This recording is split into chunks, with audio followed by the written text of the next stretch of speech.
Salima, everyone, welcome to another phenomenal episode of Sidereal Astrology, Myth, Magic, Mysteries, and more. There's usually a lot more at some point during the conversation. Today is Wednesday, October 22nd. We missed you guys last week, and hopefully our schedule will now be normal-ish, and we'll be here every Wednesday for you. We got a bunch of cool stuff coming up. If you're just joining us, be sure to like, share, subscribe, and all of that good stuff. If you're into this type of thing and you want to see more of it, we have a Sidereal Astrology. No, excuse me. Hold on. Time out. Back up. ISAA is hosting a Sumerian Astrology. That's it. A Sumerian Astrology workshop. It is free to register November 1st. It's a Saturday, I think, from 11 to 1. And the link is going to be in the description. As a matter of fact, let me pop that up. I'm so excited for that. Oh, this one right here. This is the one we're looking at. Yeah, it's going to be cool, you guys. So definitely join us there. Again, it's free. There's not going to be a free replay. There will probably be little snips and clips that are released here and there, but only the members will be able to watch the replay. So you're also welcome to join as an ISAA member. Definitely do that. You get access to all kinds of cool stuff. The Sidereal Rising Journal. Just like all kinds of goodies. So definitely do that. So hi, everybody. If you're just joining us in the chat, sorry, I think we're a couple minutes late, but not too bad. Who do we got in there? We got your star map. Hi, Mary Mystic Lorna. Hello, under your star map. That's pretty cool. Trish Farrow. Theodore. Hey, chat. Hey, everyone. Welcome. Both Nikki and I are fighting something off. So if you see me stopping periodically to cough uncontrollably, that's what's going on. I may run to the bathroom. Yeah. We don't know. It's one of those things. Yes. Yeah. So so we got the new moon, another new moon in Virgo. This time we got it on the the eastern side of Spica. I remember when we were doing the poll for the event that we had a few weeks back, the first ever annual Sidereal Astrology Conference. We had a poll, and yes, it was a little messed up because I forgot to put Scorpio and Libra in most of the responses. But a lot of people, it had never occurred to them that there are, they just never thought about it in this way, that there are different parts of each sign, and they kind of do different stuff depending on where you're at. And we talked about this, I think, in depth last week. The western or eastern side of Spica, yes, in Libra, is much different than the western side, which has got some of this Leo overlap, as opposed to this side, which is going to have some of the claws of the Scorpion or Libra overlap. So there's definitely a lot of ways to look at the sky outside of the mainstream and the norm. So, but I know, I think, Nikki, I don't think we were on the show call last week, or maybe we were, right? When did the Venus go into Libra? Because that seemed to be a big day for everyone. And we were all like, yeah, like that was a big shift in everybody's life. When was that? When Venus went into Virgo. God, I can't remember, but Virgo, yeah. Yeah, life changed a little bit. I got a little bit more, I got my shit together, you guys, a little bit better. Sort of. Yeah, sort of. The process starting. Yeah, it's process. It's Looks a process. Like it was. Yeah, it was right around. I think that was a private call. I think that was an ISAA team call. I'm not sure.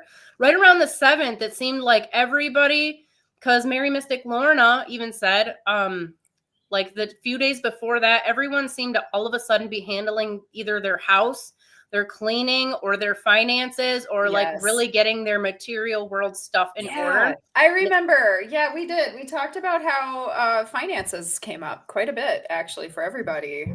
Yeah, I remember now. Last week we weren't here. It was the week before that. But this is interesting because in tropical, you don't get this. Last new moon was also in Virgo, and it was the partial solar eclipse is what we were looking at. So that finally wrapped up, I think. Yeah, hope. we should be done with that now. We should be. It's gone. It's gone. Thank God. But then you have all of that stuff, all of the things that came up during that eclipse season. And now it's kind of like the action point of it. We have this new moon was in the middle of this grand cross with, getting squared off with Pluto and Capricorn. You got Jupiter and Gemini, with those hard aspects to this new moon. And then right across from it, you have Chiron and Aries. So it was pretty, heavy energies that just push you to make some changes and, possibly cut off some behaviors, people, things, just time to do what's good for you. It could have been issues around, control, obsession, OCD behaviors, and you just, needed to move on. Those types of things pop up with Virgo. I know I've got my Saturn and Pluto and Virgo, and me too. Yeah, I'm a bit on the perfectionist side. A little. Like, I never thought I had a problem until I started talking to other people who are also Virgos, and I'm like, wait. Oh, okay. Yeah, it's a universal problem. See, that's the thing. There are things in astrology. I was just talking to somebody the other day. I think it was a reading or a client or something. Was asking me about Chiron. And I'm like, look, whatever it does, I'm not saying it doesn't do anything, but it doesn't consistently do what they say it does, which means it does something else. They may have touched on it to some extent, but they haven't figured it out. There are things in the chart that do the same thing to everybody the same time. Maybe not in exactly the same way, but it's the same category. It's the same thing. So like Virgo's definitely going to do health and wealth stuff. How it affects you depends on what's going on with it in your chart. But there's just some things that you cannot deny it. Like, you cannot unsee these things once you see them. So how do you think, what do you got for us for this new moon, Nikki? Oh, well, yeah, new moon is like the low energy points where we kind of, rendezvous, powwow, and begin a new plan, new stuff, going on in your life. Like old shit from the last cycle usually carries over. So it's like, I've never been as organized of a person until I became more of the astrologer, mindset where I'm following, the moon and so I'm attempting to do new things and formulate new plans and strategies around the new moon and build up from there. But I've never been one of those people that's like, I'm always in the middle of something crazy. So I don't know, like, or anybody in the chat ever like, oh yeah, all my new stuff starts on the new moon. Yeah, I had a lot of surprises this week, a lot of new things, a lot of endings and beginnings, a lot of cool stuff. But yeah, I think being in Virgo, it's a good time to like strategize for, the month ahead. Finances come up, obviously, especially with those, hard aspects from, Jupiter and Pluto. Finances may be a little bit tighter. We may be looking at like the world, world stage and what's going on there. And it may kind of get us to tighten up a little bit, plan ahead a little bit. We could be looking at, starting new streams of income, new routines, new life paths, stuff like that. Partnerships and alliances are highlighted. So, you may decide to start new partnerships. You may end some. Doesn't necessarily mean relationships just because everything's moving into Libra. It's partnerships too. It's not just the people you sleep with. It's also the people that you work with and do day-to-day stuff with and partner up with. So yeah, it's about making moves, this month, applying what we've learned in the eclipse season. It's time to wrap some stuff up.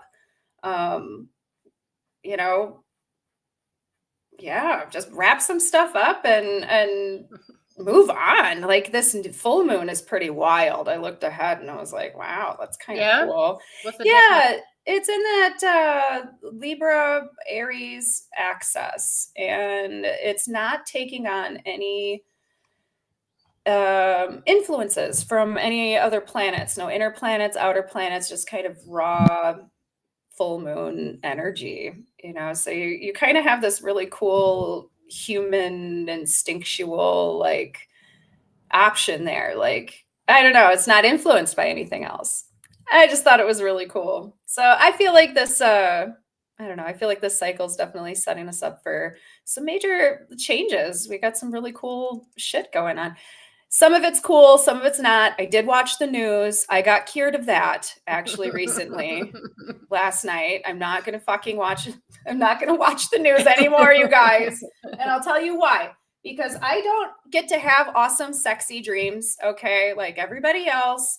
I get Donald Trump in a fucking bath towel walking, and I can't like walk fast enough away. I'm like, no, it's okay. Like, and he wants to cut a deal, and I'm like, I don't do it. Like, no. It's just transactional. Yeah. I woke up and I'm like, it's never Legends of the Fall, Brad Pitt. It's never fucking cool shit. It's always something like that. So yeah, you'll get there eventually. You'll have some good ones at some point. It'll happen. Yeah, yeah, I don't know. It's been my whole life, so I think I'm wrapping that up. I just don't think erotic dreams are in my future. Not with people I'm attracted to anyway. So, yeah. So I'm scared. I'm scared to go to sleep. When it comes to erotic dreams, you got to take what you can get. Like, you just got to go for it. I'm not taking that one. No, that's not it. I'm not taking what I can get there. Yeah, but dream, it doesn't matter, you know. I had an erotic dream. I probably shouldn't tell anyone. I did have an erotic dream about Freddy Krueger. Oh my God. Okay. That's like, better than Trump. Yeah. I mean, well, it depends on who you talk to, but you know, like there's a lot of finger knives, as well as burnage, you know. But I was like, you know what? It's a dream. It's better than him trying to murder me. So, yeah. Like let's just go with it. Well, that like Mercury and Mars, then that brings us to them being conjunct there in Libra. So yeah, you know, that's good collaboration energy. Yeah. Yeah. You know, that combination of like intellect and motivation. Like I have that. I have those two conjunct in my own chart, and I've been feeling so like on it. Like, got this. I'm making good choices. I'm making good decisions. I'm connected with my guides. Like they're like, yeah, we got you. And I'm just isn't that a great feeling? You've been meditating more, it sounds like. I have been.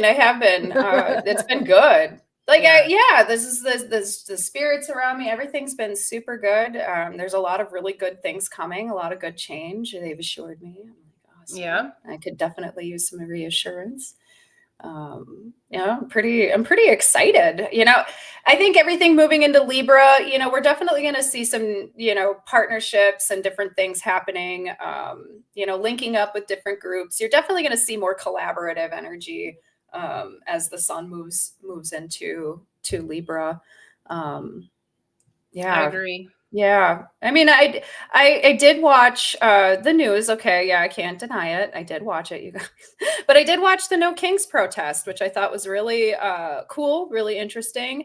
And it really like showed us that Mars, Mercury energy in Libra, like, hey, we're speaking on behalf of the people. We don't want this. This is wrong. There's a lot of like, there was a lot of speech on equality. A lot of like what's been really just trash and what's cool, you know, like obviously everybody had their own like opinions about what's going on in the world with the, you know, especially in the United States. We got a lot of annoying shit going on the world stage. Yeah, and our government's still closed, which is really, it happens. Yeah, but they're still taking taxes. I mean, so are they really, you know, I still get taxes taken out of my paycheck. I thought you guys were closed. Yes. That's odd. Well, and those still get paid too. They still get paid. Yeah. And that's just, it's crazy because it's just in time for that Pluto Jupiter opposition. You know, there's like this test of power happening. There's these tests of how far can we push it? How far can we go with these people? How far can we manipulate and oppress? I mean, it's the United States is definitely a country undergoing a lot of pressure, a lot of change. There's a lot of crazy ideologies going on right now. there's a lot of this push to, which is, I just think is just absolutely crazy, to fulfill this Christian biblical prophecy, you know, and you can see it, and you're just like, wow, you guys still believe in the devil? I don't know. Like, I'm not laughing at that. I get it. And I'm not like putting down anybody's religious stuff, but it gets to the point where it's absolutely insane. And I mean, a lot of people, reality, you know? Yeah, a lot of people, to be fair, are still dying because of this biblical stuff. So, I mean, it's not like it's completely harmless. Yeah, and there is no, I mean, they said there's a ceasefire going on, but there's not. Like, Oh, there's no, still there- people no, dying. no. There's still a lot going on. You know, but the general consensus, like the general public, people all over the world, like, see this corruption, this absolute, you know, overreach of power and governmental, you know, influence, and they've had enough. They've absolutely had enough. And how much do you let them take? You know, now we have ICE, we have troops that these people aren't even like, some of them aren't even military. I just saw a commercial on TV like, hey, are you racist? Do you hate everybody? Join ICE. You know, like, we can't wait to let you beat up old people who are just trying to sell their wares on the street.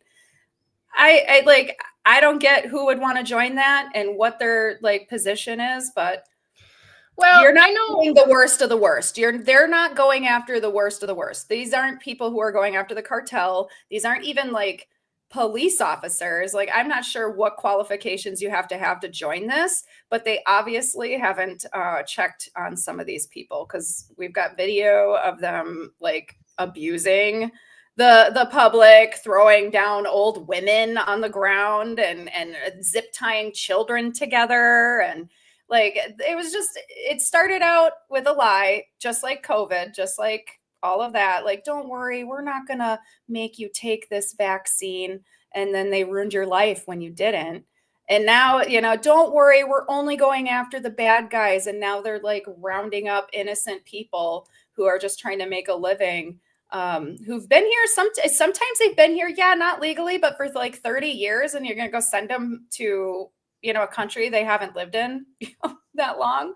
Like, their loyalty to the United States means absolutely nothing to you. So I don't know. I have my own opinions, and I know I'm mixing them in there with everything. And it's just, to me, gross. It's not, I don't know. The United States, it needs a spanking and a nap. It needs to get put to bed for a little while. Yeah. I think outside of the United States, I mean, governments all over the world are being confronted by their citizens. Yeah, the Gen Zs. That's what I've been reading. They're like, oh, Gen Z took out another government in South America or something like that, and they had the whole Luffy hat on, One Piece thing. I don't know if you're into anime, but I watch One Piece, and I was like, wow, this is oddly familiar to what's going on out there in the real world reality. It's just a story. It's just a kid's story. But I'm like, wow, this is kind of weird. That it would match this. Well, yeah. And then I think, you know, they've had enough. People don't see a future for themselves anymore. They just see slavery.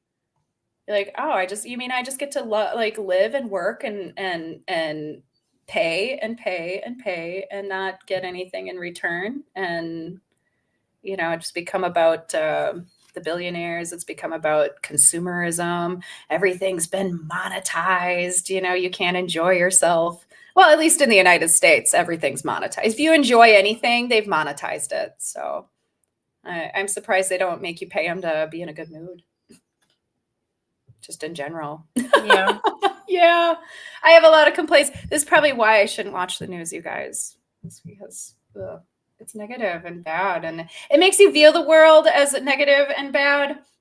But in reality, like in my own little like bubble, a lot of people have woken up to all of this stuff on the world stage and what's going on. But they've realized, like, you know, as much as they get upset about it, it's not really affecting them yet. You know, so they can, you know, a lot of the folks I talk to, they're rearranging how they make money.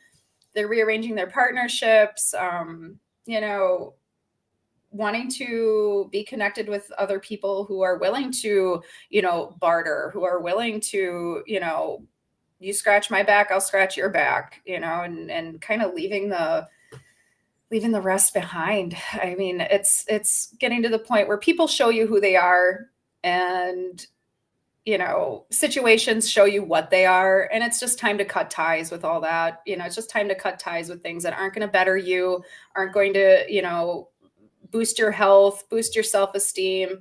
You know, it's just time to make changes. And, you know, you either make them or you get run over by them. Like, that's just kind of the way I'm seeing it. I don't know. I feel like I'm rambling. Oh, you're Coffee good. fueled rage, you guys. Yeah, it's what happens when you wake up after a dream like that. You're like, everything is bad. Who is like, oh. But yeah, you know, there's just it sucks, guys. I mean, especially when it's forced upon you, and we have just a lot of really uncomfortable things happening. It's reflected in the sky. I don't know how anybody can go off of what the tropical folks are saying. It's beyond me. I'm like, well, that's not really what's happening. You know, that's insane. The whole Pluto and Aquarius. I can't like watch it or read it. Saturn in Aries. Well, I just sent you a video by a I didn't get that far. Yeah, and you don't want to watch it anyway because it's just going to make you mad. Because this tropicalist says that there's a reason why they have this tradition, and they've been following it for 2,000 years, and it's insulting that anybody would come after it and say that it's not, you know, accurate and it's not real. But 2,000 years, it's drifted quite. Did you make it through the whole interview? I made it through that whole video, and I was teeth. Do you watch it? Do you watch it? This was just a short.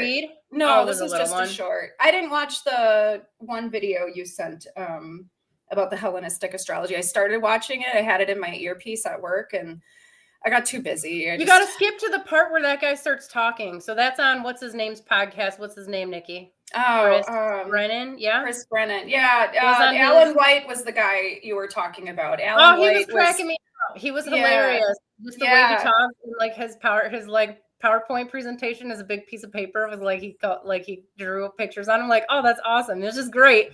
Now, granted, he's a tropical astrologer, but he says in there early on too, he's like, you know, he admitted to sidereal astrology. He's like, well, it just seems people have tried both, and it just seems like the tropical one works better. And he just moved on from there. Like, oh, it definitely doesn't. But, you know, but he still seemed really cool. Like, I liked his attitude, and I wish we had more of that guy, but I guess he died some years back. So yeah, 2011, I got that far. The sassy old guy astrologer. Cool. Yeah. Who's the military dude? Military. Yeah, I got into it because I like those techniques. I just haven't understood them. But I did get a chance when I turned it on to read some of the comments, and somebody was like, "Thank you for explaining what took me 4 years to figure out." And I love videos like that. So I'll definitely get a chance. Is that with the Hellenistic one? Yeah, that was with Alan White. Yeah. Okay, I'll have to. That's why I started looking into it. If you guys out there know any Hellenistic astrologers who maybe, if they do sidereal, great. But at this point, we'd talk to them if they don't, just because we need to consult with some people for the ISAA on Hellenistic astrology, and we just don't have anybody. Everyone's pretty much true sky or Vedic or Western or Vedic. Yeah. So, they're still trying to figure out their practice too. So. Yeah. So, but we really need to talk to somebody. So, if anyone knows anyone, put it out there. Yeah. Well, let me take a look here. Let's see what we got. Let's back up. When was the? I think today. What we got? This is, where's my moon here? October. Oh, this is October. We're on the 22nd, so I must have backed up quite a ways. So. Technically, it's probably not still, according to like the Mesopotamian side of things, it's not the new month until you can see the first crescent. Hold on, I'm definitely going to sneeze. Take over, Nikki. Oh, God. God bless you. Okay, I'm back. Okay, I got it. Handle it. All right. So we have a few days leeway here. It's probably going to be probably tomorrow, 24th. What's today? 22nd. Today's the 22nd. So we might have a day or two still. But if we go back and we're going to use this impression here. So again, now I can only speak for the Mesopotamian system. I have forgotten much of everything else. So you guys will know better than me. But this side of let me actually pull it up. I know it doesn't show up as a lady in here as it originally did, but let me pop this over. Let's look at the Moolah pin version here. This portion of Virgo, you can't really see Spike in here. It's really bright, or is that it? Yeah, it's right there. This was a lady, and she was kind of standing. There was a lady standing here, another one standing here, and these were just goddesses. They were aspects of Zarpanatu, who is basically just an aspect of Ninhursag, who is the Earth Mother. But over here, there was a crow association related to a dad. This is probably where at least some of the Mercury, you guys know, connections to Virgo come from. They do fit farther, like closer to Spica. They do fit a little bit more. Now, a dad who is featured in a crow, or sometimes associated with a crow or a raven, was a god of storms and floods, as well as drought. He could do either, obviously, like most crows, and the archetype, he had magic powers and whatnot. Very intelligent. And we see some of that overlap with Virgo anyways, but this side of Spica, we're already getting into the claws of the Scorpion, which over here, so really this whole thing, this depiction is probably not quite accurate. This whole area would have been the Scorpion, and then the claws would have been in this void space over here. So this is like old school Libra energy. This one is very much about the marketplace, the tribe, the community, the environment, the world at large, as opposed to being more on the internal side. Now, even with the overlap with some of Virgo, we still end up getting some of that self-sufficient, internalized, my material world energy, but it's overlapping now with the outside. I do agree with you, Nikki, that this is very good for business, for networking. This Libra tends to be a very entrepreneurial position, or also careers that relate to the environment, the tribe, the community. So sales, wow, what else? Like jobs where you're working with other people, like, you're out and talking to people. This is there's a lot of, in the Babylonian Amida tradition, there's a lot of lore related to Libra and the scales of the Scorpion. Hold on, let me go back. Where were we? Let's look at this one for a second. So, yeah, as you can see, so one of the reasons, you guys, I don't get super hung up on the boundaries is because, as you can see, they change dramatically depending on who you're talking to, what period we're looking at. There's a really big difference, as you can see with some of these. So, they should. I never knew that. I never clicked on that one. on all of them, and these are as historically accurate as they can be. At least they tried to be when they were putting all of them together. Yeah, that's why people are like, no, it's got to be 30 degrees. Like, which one is it? I'm either Leo or in Virgo or in whatever. Yeah, but sometimes Leo and Virgo is easy because those are very defined. But some of the other ones, no. Like, there's definitely some wiggle room in there. So, what else do we have going on in here? Stand by. I can't multitask, you guys. The brain is a melt. I just looked for like the sassy stuff when I've gone in there. Do you remember? There's a little nip slippage and Virgo. And oh, for sure, yeah. Above her, like that's what I was looking for. When I was right at the art, right there. That's it. Wow. It will not be named, as to not mess with the algorithm. But yeah, so Venus, I really like Venus in here. We talked about this, I think. We've talked about it a lot, actually. Venus in Virgo, I really like it. It's very soft here in Virgo. Okay, she really softens up. She becomes much more maternal, much more, it's more about the home. It's more about healing. And I don't know. I think it's just generally a really good vibe. I think it's a nice place for her. She can be kind of aggressive and aggressive in other places. Mercury and Mars this month too, with this, impression, this echo here. I do agree. This is really good. Again, in Libra, this is great for any type of work that you're doing in your career. If you own a business in particular, that's going to be really good. But it's really giving us some nice emotional intelligence. Okay. It's allowing us to read the people around us a little bit better. We can, it's good for marketing, for listening to the needs of the people, your clients, the just, you know, the people in the environment. And also just tuning into that on a better level. If you do some sort of work in finance, this is actually really favorable for you too, as long as you are putting in the intellectual work to kind of make some of this other stuff happen. Jupiter still hanging out over here in Gemini. It's going to be a while. I've actually really liked Jupiter in Gemini. I know that it's been a planet I've heard that is debilitated in Gemini. Is it? And well, that's a word on the street. Oh, okay. I don't know, but I've actually found Jupiter in Gemini to be probably one of the best things that happened for me. I mean, I didn't feel like it What do was you got in Gemini? I don't have any planets in Gemini at all. But it just, I don't know. I've learned a lot. I've been able to connect with a lot of different people. I'm enrolled in a few courses now. I've absolutely had a ball. You know, when Mars was there, I couldn't think straight. I couldn't do anything. I was like useless. I felt completely useless. With Jupiter in Gemini, I felt, oh my God, like I've got more ideas, a better creative drive. I'm definitely feeling more like, socializing. Okay.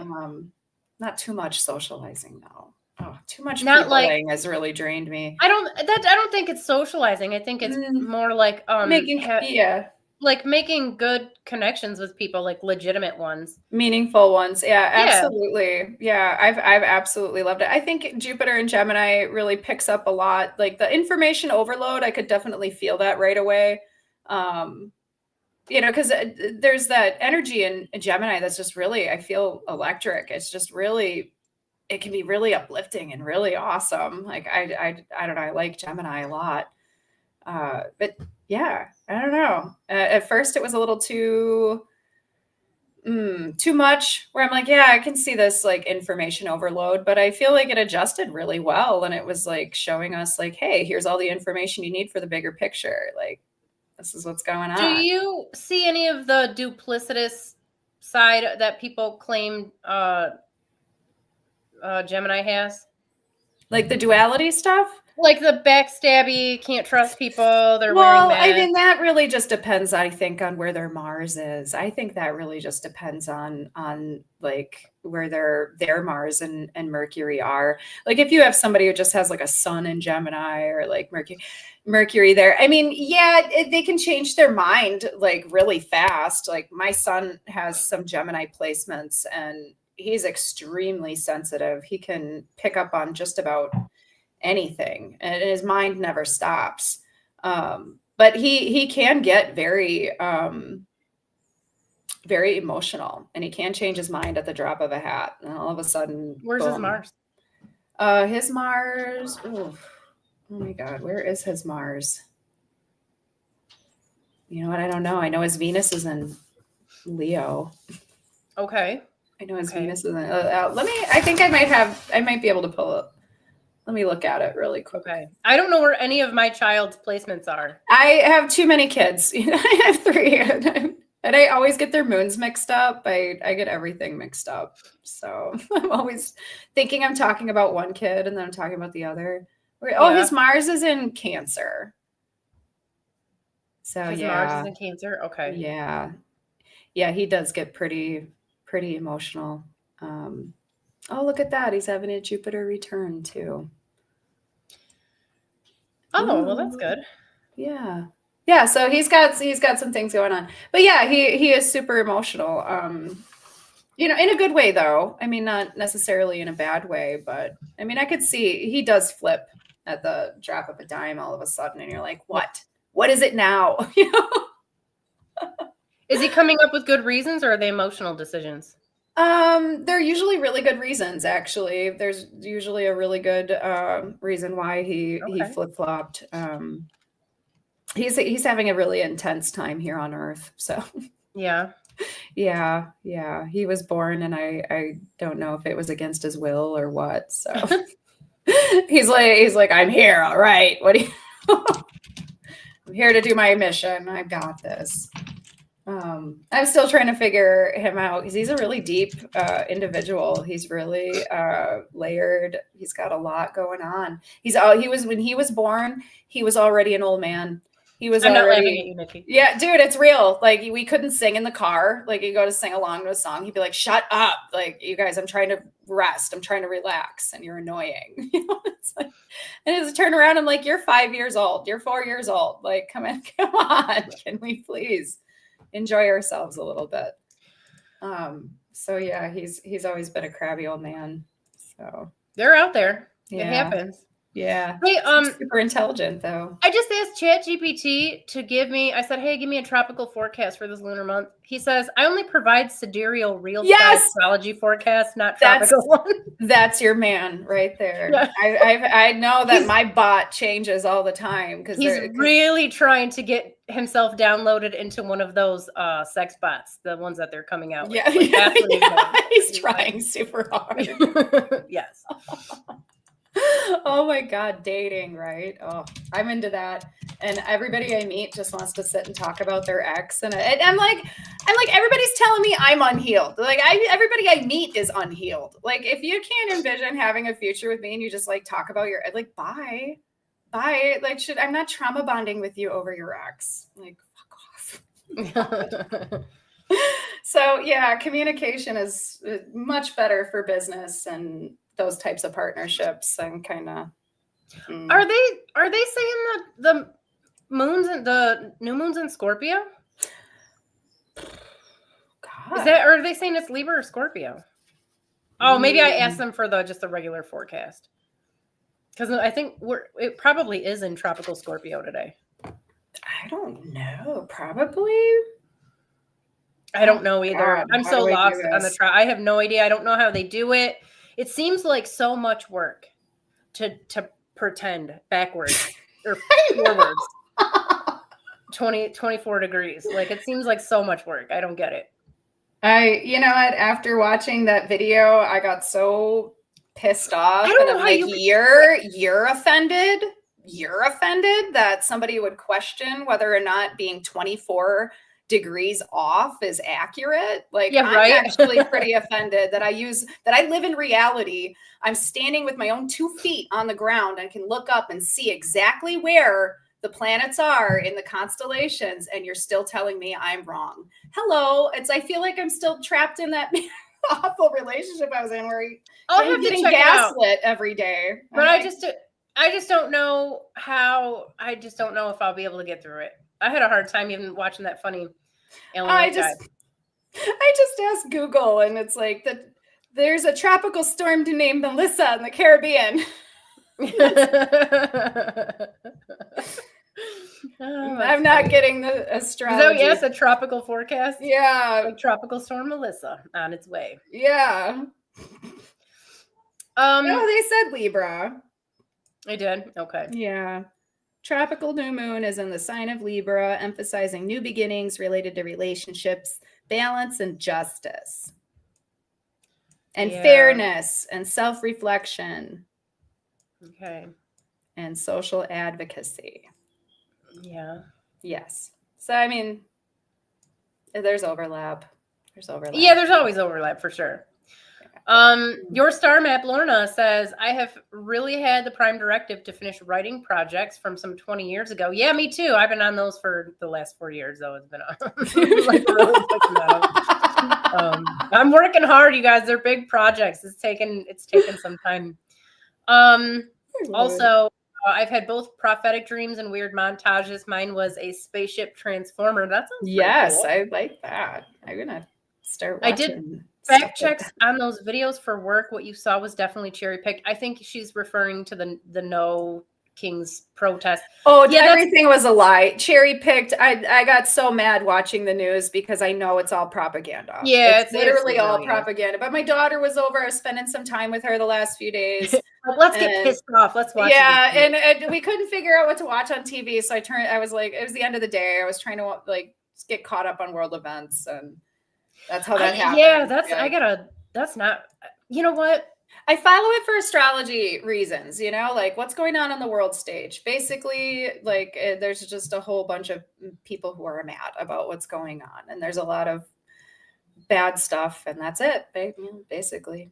Yeah, that's been probably always the way, though. Yeah, since 9/11, you know. I mean, like since the dawn of agriculture, it's probably been something similar. Since people started accumulating wealth, that's basically when it probably started to happen, when we start to differentiate. Because, before when we were all hunter-gatherers, we all dressed the same. We all pretty much looked the same. I guess you had like some guy, he had better rocks than you or something. There's probably that. But for the most part, there wasn't much disparity between people. But he built a better tent than me, Yeah. That's about it. A better yurt. What else do we got here? Trish said, I'm trying not to sneeze, you guys. I support all social movements and support of freedom. I just wish it wasn't so politically divisive and exploited. Both the left and right are so limited in the true value of self-sovereignty. Yeah, agreed, 100%. Yeah, it's not about, groups or sides anymore. This is about just helping people and being like a true humanitarian. I mean, I've never seen this before in my life, where you have a president, a government saying, we have too many homeless people on the street. We're going to round them up and they should be euthanized. I don't think he said that, Nikki. I think that was our president didn't say that. It was somebody who worked for him who said it. It was Brian Kilmeade. And Did he say that? He was the one euthanized. Yes, and he does he still have a job? Yeah, he does, and it's disgusting. It's gross. He literally said that. Like, that's not just some clipped out soundbite. Like, he for sure said it was gross. It was super gross. Like, anybody who says something like that, that's disgusting. I mean, I'm a couple sick days away from not, anybody is. I mean, you ask anybody, in this country. They created the homelessness crisis. Yeah. They created the whole thing. Yeah. Yeah. So, like, that's not a political issue. That's the thing. So, like, all of it doesn't have to be political one way or another. Like, there's just basic it's just basic human decency. Freedom. Yeah, there's some things. Yes, exactly. Yeah, absolutely. Your star map says it has affected my family. All the hate talk. I have loved ones on all sides, and the lack of clear thinking and love as the filter. Yeah, it's hard when people get sucked into a team. You get that like fake tribalism thing going on where like it's my team against your team. I got some of that on Facebook, and I'm just leaving it alone. I was on there a couple days ago, and somebody I used to know was posting like anti-trans, anti-stuff, and I'm like, why do you have to like? I guess, you're allowed to have your opinion, but I just feel like people should be allowed to be whoever the fuck they are and whoever they want to be. I just don't feel like it's up to us to judge somebody and be like, oh, because of and that's the narrative. That's, these folks are trying to steal your healthcare. They're trying to do that. Like, it's all fake. It's all fake. Like when they started, like here in the United States, they were like, drag queens want to molest your kids. Okay. Drag queens don't like kids. And it takes them hours to strap all that stuff in. Nobody's taking that off. They just want to read them stories. Not to listen, and entertain. Not to go full Alex Jones, but pedophiles do run the friggin' country. And there are people out there. Listen, there are creeps that do want to hurt people, and that's a reality. Again, I agree with you. I don't think that anybody should get in the way of telling anybody else how to live, but I think that goes, but I'm a libertarian. So basically an anarchist. But I think, that can go in all different directions. It can. It can. Sidereal astrology though, like 100%. So if we're going to break off into tribes, I'm going to be in the sidereal astrology. Yeah. I'm going to be in that tribe. I don't care if there's no plumbing. I'll be there. Yeah. Trish said, I'm looking forward to the new moon in Virgo and the full moon in Aries. My moon is in Aries right at the cusp of Taurus, and my north node, Venus, Mars, MC, and Pluto are in Virgo. That is a lot. That is a lot going on in Virgo. I would imagine this, the last new moon in Virgo probably was pretty intense too. I have been a maniac, Halloween interior decor frenzy. Oh, and yes. decluttering new textiles for fall deep clean. Yeah, I did that too. At the start of last month, all my house is all decked out in the Halloween stuff, and it probably will be right up until Christmas. I just like it, and I'm okay with it being there until spring. I got a giant pumpkin right behind me, and I got a carve. I kind of want to show it to you. It's huge, but it's really heavy. So. Wait till you carve it, then we'll yeah. I'll send you a photo or something. Maybe your star map behind me. Yeah, mine. I'm gonna try to stick mine up here too. Once we get it carved. Your star map says some overlap mathematically too on Stellarium. Yes, true. Yes equals you have trained him well as far as ChatGPT goes for sure. He knows now. Yeah. He didn't used to remember stuff, and then he'd be like, "No, I don't remember," and he does. He remembers stuff. I gave him when I was first testing it out a few years back. I gave him this. I told him a name for I gave him some Sumerian stuff because I was trying to teach him Sumerian because at the time he didn't understand anything. Mm-hmm. Now he's really good. He can dig out he can cite you some sources, and now when you go and verify it, it's actually true. So he's getting better. Well, I haven't made him call me this name since the first time I got ChatGPT, and he busts out with it sometimes out of nowhere. I thought you didn't remember any of those conversations. He definitely is. He's definitely remembering. Your star map says, just looked it up. Tropical says moon smack dab in Scorpio, as well as Mars and Mercury. Okay. I don't understand it. I want to be one of those people who's no, just do your thing and everything's okay. But no, no, that's fine. I just think it's important to be accurate. I just think, I have a very, maybe it's the Virgo, I don't know, but I have a very maybe too logical of a mind sometimes. Mm-hmm. And I'm very I like to be able to, I make a lot of wild assertions in life, and I like to be able to back things up with evidence, and there's no evidence that the planets are where you say they are in tropical, so just not there.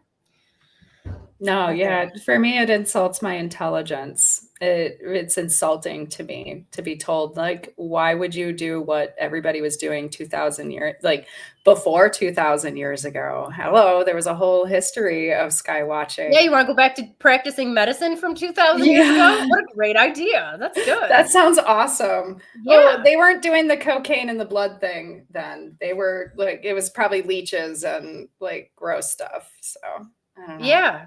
Yeah, but it makes just as much sense. Yeah. Trish says, I wish you guys could see the foliage where I am. We were in peak season and it's magic. Aren't you in Maine or somewhere up in the Northeast? I can only imagine. We don't get a lot of colors here on the trees. There's a maple tree somewhere in the geographic area, but we don't really get the sugar maples and stuff. It still looks pretty, it's still nice, but it's nothing like it is. Michigan has a ton of maple and it just it's on fire. I'm sure Wisconsin's like that too. Oh, it's beautiful. It's absolutely beautiful. I take care of my dad, and every Monday we run errands. We do a whole bunch of stuff. And so, yeah, he lives out in the country and it's so gorgeous. It's so beautiful out there. I get out of town and it's, you just do that because you're I'm away from the city and the concrete. It's beautiful. Absolutely beautiful. I love it. It's my favorite time of year, but I don't like it because I end up getting sick. It always is Virgo season. The allergies?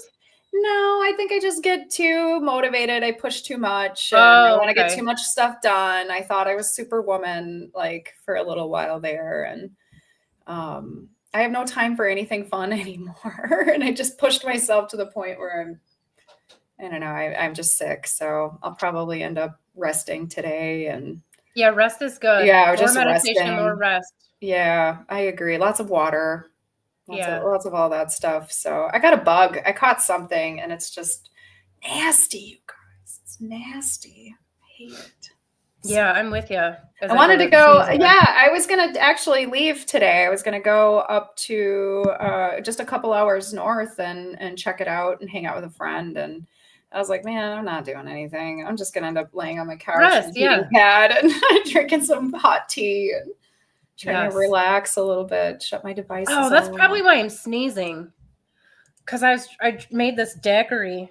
So you guys, just so you know, like I haven't drank since the last time I had a daiquiri on the show. I think it was around New Year's. But I just don't want to take any more like medicine, like real, like, you know, pharmaceuticals. So I had some coconut rum. So I tried that. It might be helping. I'm not coughing really bad, but I am sneezing. So I guess good job, Abby. Your sky map says true sky astrology free software default is tropical. Where did you get that? I use it as a comparison, feeling my tinfoil hat more and more. I love that. Yeah, there are some open source True Sky programs now. I came across one that and they're tropical? No, they're I don't know. So this last one I saw, which I only saw briefly, somebody had posted in one of the groups I'm in that they're building an open source system. And I swore it was 13 sign and it was constellational, but it was so, I don't remember when it was. I don't know how I meet a lot of people. I do a lot of things, so I can't remember. But yeah, that's why I've been really curious. I've been doing a lot of research on software and open source stuff and how all of that works. Gave myself a nice crash course and all of that the past week or two. So by all means, I am no expert, but I have a hard time putting all my trust in something open source because once one thing falls away, then the whole program's gone. Well, that's the thing, though. You have you have like the foundational code for the most part, and then you get to choose what else you want to do with it. So there's different directions, and if somebody's code sucks, like you don't gotta use that part of it. I mean, Stellarium's open source. Yeah, I think Stellarium. It's good. Yeah, I mean, Stellarium is pretty. Anything that's an astronomy app that's going to tell you exactly what the hell is going on. Yes, is going to be your friend. There's so many times anytime actually, I pull up a natal chart, transit chart, anything. I look at Stellarium just to see, like, is it in a void spot? Yeah. Is the moon above or below the ecliptic? Like I mean, it just pays to know. It's good to know versus like I've got this piece of paper that tells me, everything. But not a whole lot. Yeah, it doesn't really do a lot. It doesn't do a whole lot. But if you can see it and see where it is, you're like, oh, okay, there's a difference between Cetus and there's a difference between Pisces. I mean, it's just an emotional thing, but I mean, it's real. It's good to look, I think. You taught me that, and the first course you put on Sumerian astrology, it was like a big eye opener. I'm like, oh my God, they used to do things completely different before, popular Western astrology took over. There was this psychology, movement within astrology back in when they discovered Uranus. I've been doing a little research myself, and we've been looking at history myself. Okay. And this is why I'm insulted, and you're like, it's insulting my intelligence, that we had at that time. Okay. When Uranus was discovered, it was like the late 1700s. I think it was whatever. I don't remember the date. But we had a lot of things going on with the occult. There were a lot of secret movements, secret societies. There was a lot of like really cool, weird stuff going on around spiritualism and all of that. What happened is they were the ones kind of in charge of astrology at the time. You had the Theosophical Society. You had people like Aleister Crowley. You had all these magic people who were actually just projecting what they thought onto, these outer planets. Oh, like this just feels like it would be Aquarian. That's how they decided that's that it. Uranus was related to Aquarius. It wasn't even discovered there. It has nothing to do with Aquarius whatsoever, but it just got like pushed into this box where it's like, you know what, we feel like this is what it could be, you know, that energy. What? You didn't look at a discovery chart? You didn't like think about anything? I'm not on board with the discovery charts. No, I'm not necessarily either, because I mean, but they're pretty better vague. than nothing. Yeah, it would be better than just being like, oh, well, it feels this way. But I mean, for me, my understanding, you know, I think about the traditional planets. Okay, like what is Saturn saying to this planet, this outer planet that we just adopted? You know, we discovered this new thing. We've had the same classical planets since the beginning of human, you know, time or whatever. And now we have these new planets that have been introduced to astrology with all of these, you know, projections onto them. You know, all of a sudden Neptune's about drug use and you know, escapism, and like people were using drugs and escaping long before Neptune was even involved. So yeah. So, I mean, to the Vedics, they referred to the North Node, I think. Rahu, you know, was who was responsible for that escapism. I'm writing a whole paper on it, you guys. So, like, I'm excited about it. Yeah.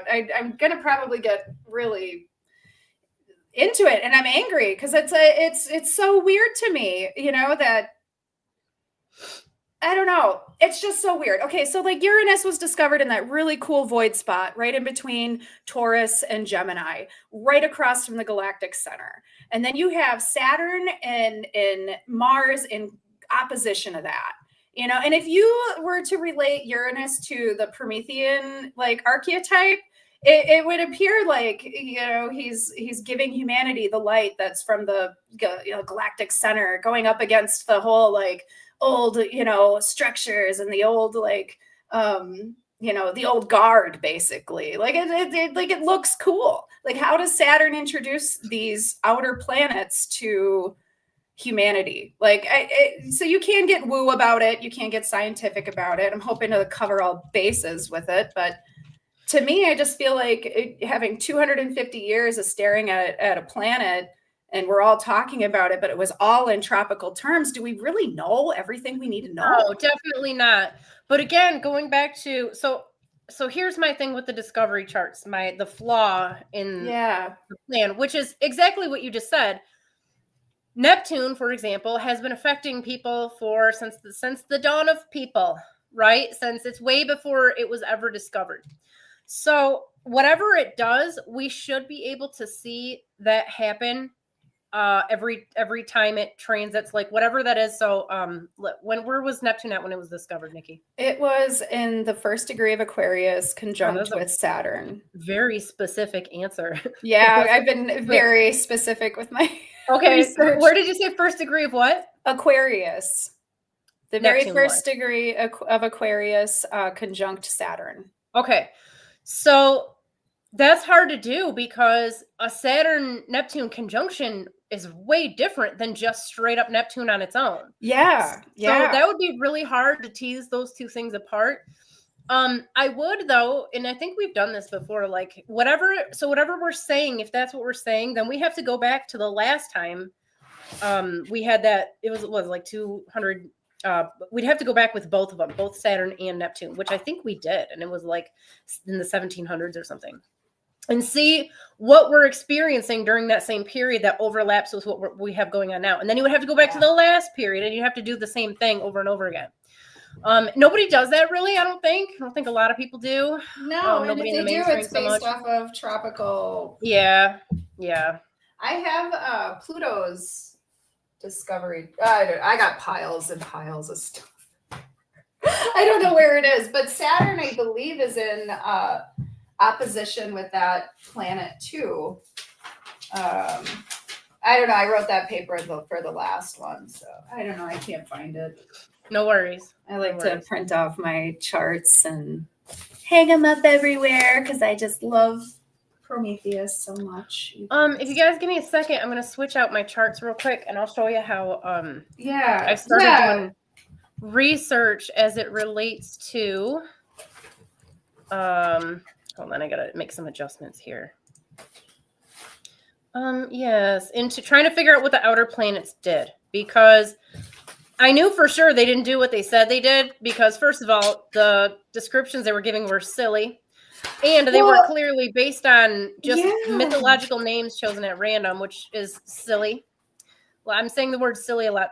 I've toned it down quite a bit. Well, yes, I apologize. I've been worked up today. Oh no, you're good. For my smart mouth, but What am I Pluto, doing? I think, was the only one that really resonated super well, and I think it's just, I don't know. Pluto, I think they got lucky with Pluto, but Yeah. a little girl named Pluto, and I think she did a good job, because there's definitely some stuff in there that makes sense. Now, some of it doesn't, but that's the other stuff that they added onto it for the most part.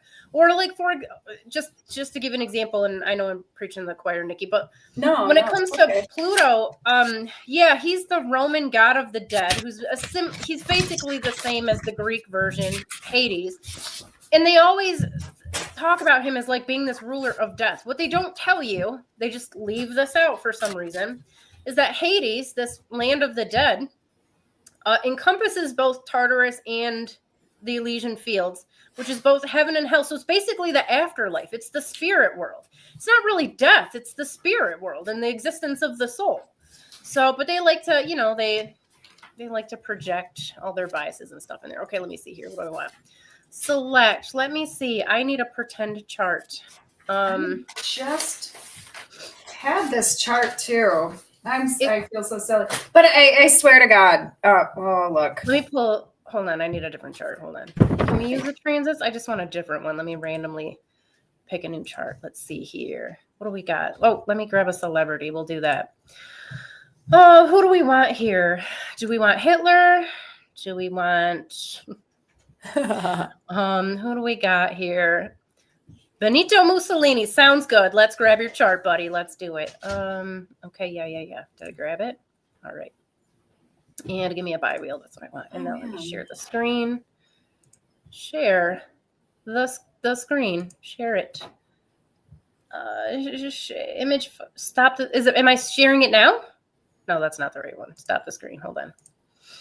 Share the screen and share the screen again, maybe. Maybe. Is it being silly? Well, it was just working, and I think I messed it up a little bit. Hold on. The window's not appearing, and it should be.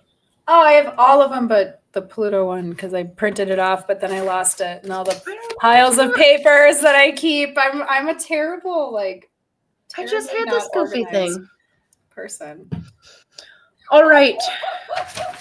I'm gonna find it now because I'm bothered.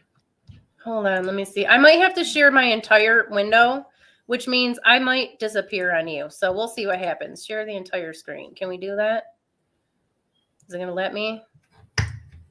Yeah. All right. Let's see if this works. If I disappear, I won't know because I won't be able to see you. So. Oh, okay. All right. So now we see that. Can you see this? Yes. All right. Fantastic. All right. So yes. Here we have Mussolini's chart. We're gonna get his natal time. All right. So one of the ways that I started doing this many a year ago. Let me see here. Let me grab his inside stuff. We want everything. Let's grab it. Let's do an in-depth chart. Okay. So now you can see the inside of his chart. Yeah. Yes. Let's also grab, for the sake of it, we will grab the outside everything. All right. So what's going to happen in here, you'll see these are the transits. Now this also, these are fast transits in here. We have everything going. As you can see, we have the daily. Now, if we wanted to, we could go much slower and we could break these down. Well, it doesn't have, it's moving really quickly. Sorry about that. You can see them hour to hour. Now, when I do this with an individual, now if somebody else, if you have the ability to do it, I don't know. Luna might be able to do this. I'm not sure what other programs can. But if you track your significant moments throughout the day, you can go back and see exactly what was happening during this time, okay? And you can do this on a larger scale too, which is one of the ways you test a rectified chart. Or you can actually rectify a chart this way, although I think it's really time consuming and I wouldn't probably go that route. But so an example would be, hold on, let me see here. We would look at maybe what was going on if we were going to check out, oh, it's still on hours. Hold on. Days, let's do days. During this period, and now we can't do it with Mussolini because he's definitely, we could only do like major life events, right? We would only stuff that was in the news that we really knew about. We wouldn't know about his personal romantic experiences. We wouldn't know what he ate for lunch, anything like that. Although with an individual, you can definitely do that. But if you start to look, and he's just my example chart. If you look at like what Neptune is doing, let's go back. I don't know. Let's go to, how old was he? What year was he born? Do we know? It's on my chart. I didn't look at it though. I don't know. Calculate the chart. All right, let's just give an example. And again, I have no idea what was going on in his life. I'm just giving you some examples. So this is one that maybe we could look for. The vertex in the chart, I think, is actually very important. It seems to be a fateful indicator and can really trigger large events. So I would look for, all right, what happens? Now, to me, I already consider this a conjunction, but like what, when it's closer, oh, let's see here. We have it closer to his vertex. Is it going to jump farther? It's going, maybe slower. Let's go months. Oh, it's because I slowed it down a lot. All right, hold on. I usually have it running much faster. Let's see here. Play. Good. All right. So 4, 5, 6, 7, 8. All right. So closer to. All right. So now we have a very significant something going on. Now, this is a wide transit. Again, I have him like within 1 degree orb here.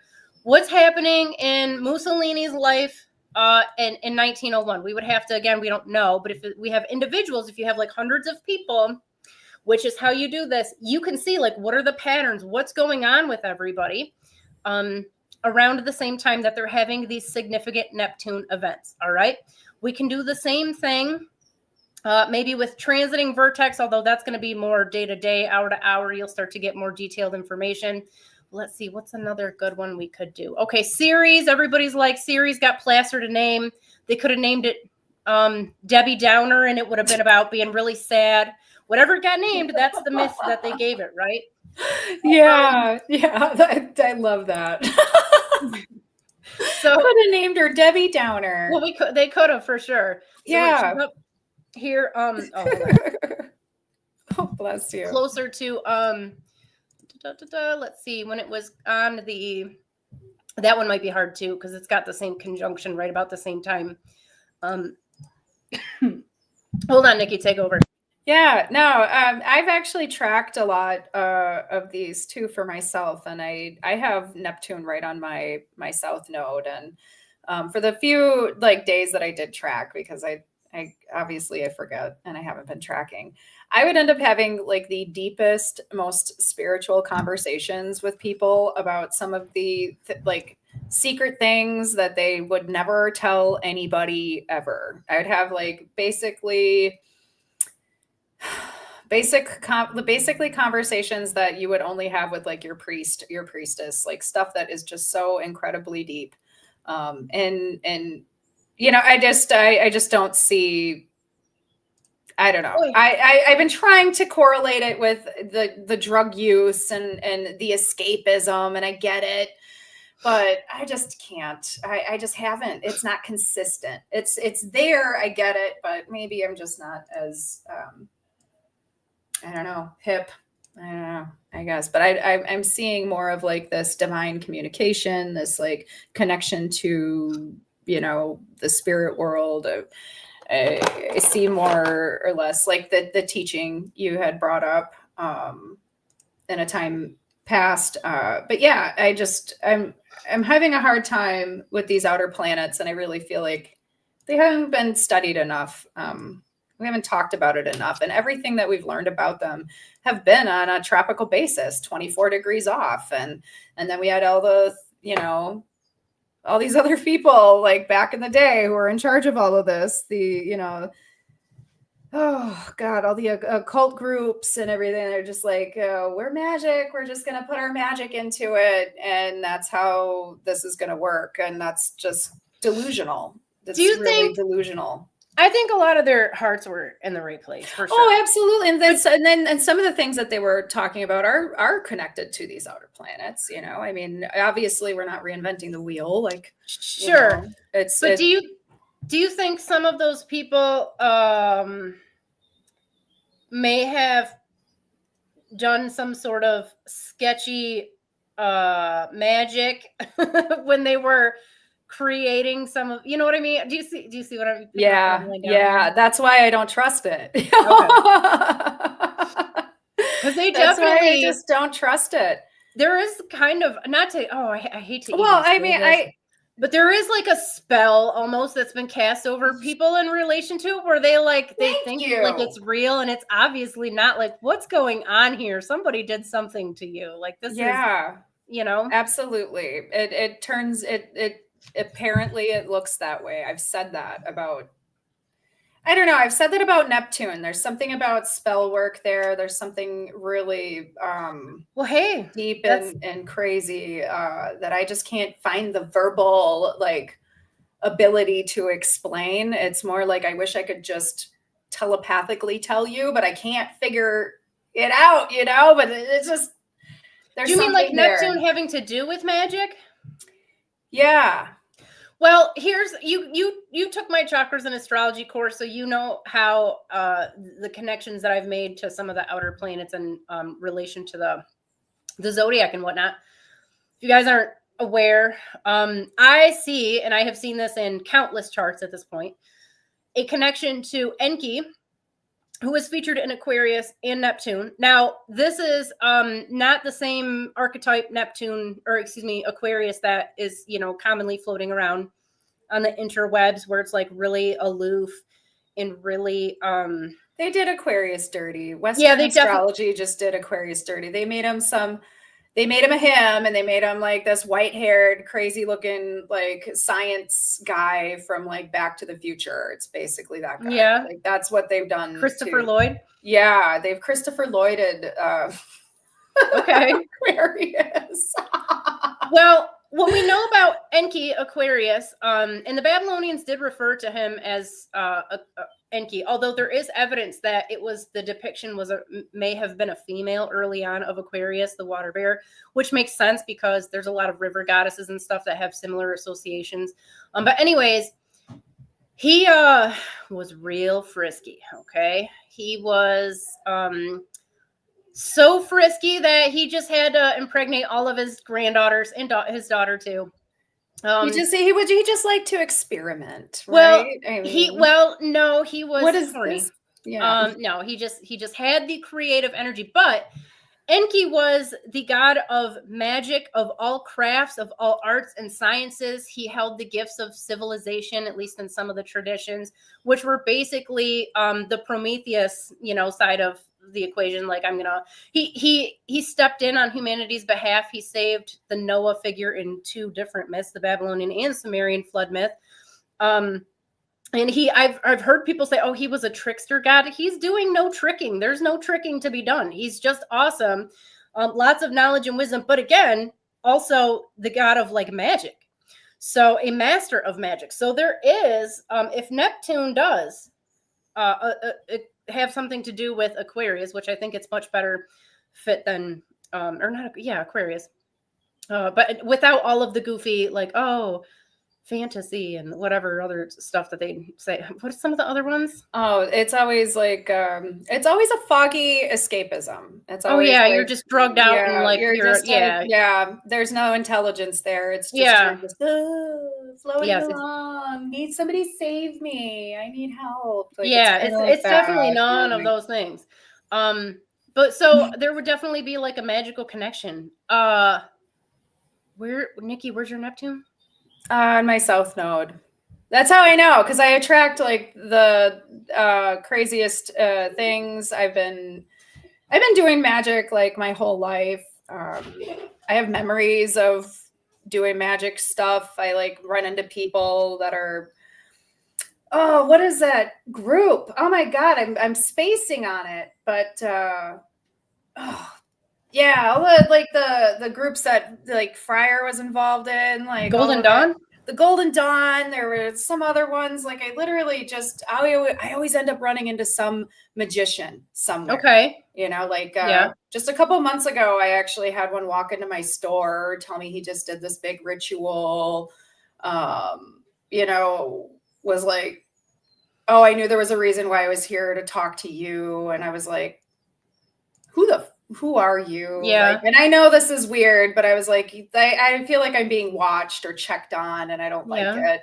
So I do have some kind of connection to, you know, those kinds of groups and things like that. But like I can, I don't want to call myself a seer, but I know things. Okay. I know things. Sure. I know where I'm going. I know who I need to connect with. I laugh because I just know, you know, and people think I'm dumb, and it's so fun. I'm like, okay, I'll play dumb. I'll play along. You wear your mask and I'll just play along. You know?